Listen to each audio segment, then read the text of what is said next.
Live, WTVM News Leader 9 on NBC 38, First at 4, continues. As always, we thank you for staying with us into the next half hour of First at 4. I'm Dee Armstrong, starting with our vaccine alert team, always following the latest COVID updates for you. We're in Georgia now. A new report showing children across the state of Georgia have had higher rates of COVID-19 infection than any other age group during the Delta variant surge. Now, the Georgia Department of Public Health's data is from August the 9th until September 19th. The highest age group of kids infected were those ages 11 through 17. Their highest peak of becoming infected was more than 2,000 during the time period of August 23rd through September the 5th.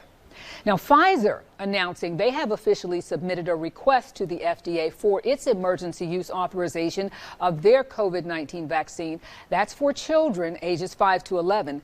The process will take some time. If it's approved, it could be maybe November before the Pfizer vaccines are rolled out for the small children. An FDA advisory panel expected to meet October the 26th, and they'll talk about this. The FDA has already approved the use of the Pfizer COVID vaccine for everybody else 12 and up.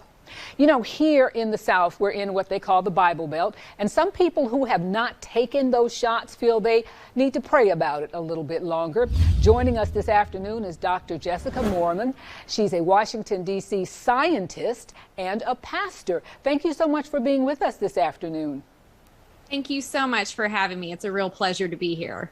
You know, there are different reasons some people won't take the shot, let their children take the shot. I remember being hesitant, too. I have to admit this. I got in trouble with my doctor. When my kids were young, I'm like, I don't know whether I want them to take all these shots, but I did. I went. I felt that the pluses outweighed the negatives. What do you say to moms as a pastor, as a scientist, who say, you know, Dr. Moerman, I don't know about this? Yeah.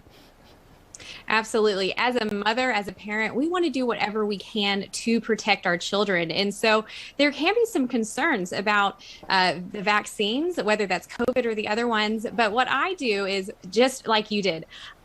I talk to my doctor, and what has been shown throughout vaccine history and research is that vaccines are safe and effective. And this is especially true for the COVID-19 vaccine. We've had millions of people vaccinated now. And if anyone's worried about those side effects, we've seen that they haven't come up.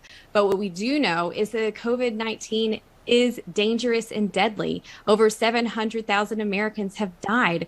And so we need to take advantage of this life-saving vaccine. And for me as a Christian, I truly believe that it is an answer to prayer to have this vaccine available, and soon for our children. Is there a common answer that people may give you at church?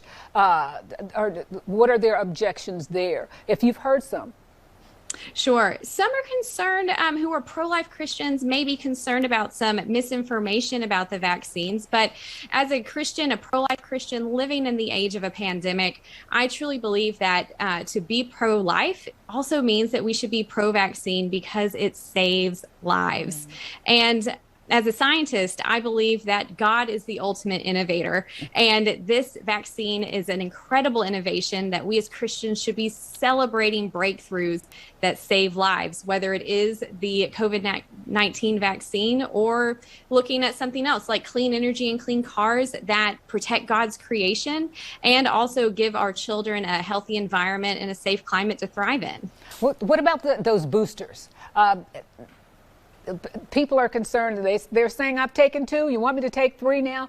Should we take the booster? Right. We should think about this as we do the flu shot, that we've seen the coronavirus change. And so we want to have the best protection available as it's changing. And that's what boosters can help do, is to give us that extra boost as it is of protection. And so I think that, again, with this science, it's constantly changing as we're learning new information. And so as the CDC recommends that vulnerable populations, healthcare workers need to get the booster, I think that's something that we should jump at. Well, thank you so much for joining us. I know you're very busy. Thanks again. Thank you.